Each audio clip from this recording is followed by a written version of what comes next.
हमारा प्रतिनिधिमंडल जिसमें हमारे डिस्ट्रिक्ट के अध्यक्ष हैं, हमारे यहाँ के प्रत्याशी हैं, हमारे ब्लॉक के प्रेसिडेंट्स हैं, आसपास के हमारे डिस्ट्रिक्ट प्रेसिडेंट्स और साथ ही सीनियर लीडर्स यहाँ पर पहुँचे हैं। बदरपुर खादर नाम से गांव है, और हर बार ये जब भी थोड़ा सा पानी आता है तो ये मार इसको झेलनी पड़ती है।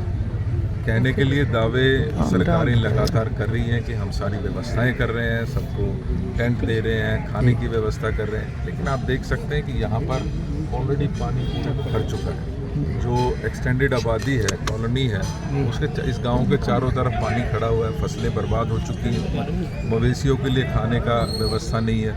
और हालात ये है कि सरकार के दावे के बिल्कुल विपरीत यहाँ पर किसी भी प्रकार की सरकार की कोई व्यवस्था नहीं है अभी तक। ना खाने की कोई व्यवस्था है, ना टेंट की कोई व्यवस्था है, और यहाँ तक कि दवाइयों की भी कोई व्यवस्था आज इस समय यहाँ पर नहीं है। जबकि सबसे पहले आपको मालूम है कि ये वो एरिया है जहाँ सबसे पहले पानी आता है। जमील भाई यहाँ से प्रधान है, ये लगातार यहाँ पर सब लोगों को गाइड भी करते हैं, लोगों को सेवा करने का भी काम करते हैं। तो ये खुद अपने आप को असहाय महसूस कर रहे हैं, क्योंकि कोई टेंट नहीं है, कोई खाने की व्यवस्था नहीं है, मवेशियों के लिए कोई खाने की व्यवस्था नहीं है, यहाँ तक कि दवाइयाँ और जो बेसिक चीज़ें हैं उसकी यहाँ पर भारी कमी है।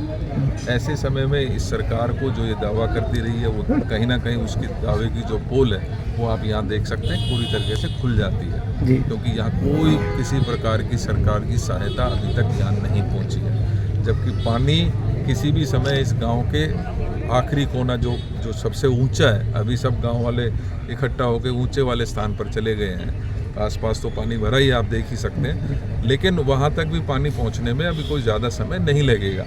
ऐसे में सरकार से मैं अपील करना चाहूँगा कि जल्दी से जल्दी व्यवस्थाएं की जानी चाहिए, और साथ ही साथ जो इनके मवेशी हैं, जो इनकी फसलें खराब हुई हैं, जो कोई जान माल की क्षति होती है, उसके लिए भी कंपनसेशन सरकार को देना चाहिए। सर, कोई इमरजेंसी लग जाए अगर यहाँ पे तो कैसे एम्बुलेंस वगैरह की भी व्यवस्था नहीं है, कोई कैंप भी नहीं लगा हुआ? याद है कि 2023 में भी इसी प्रकार की स्थिति यहाँ पर बनी थी।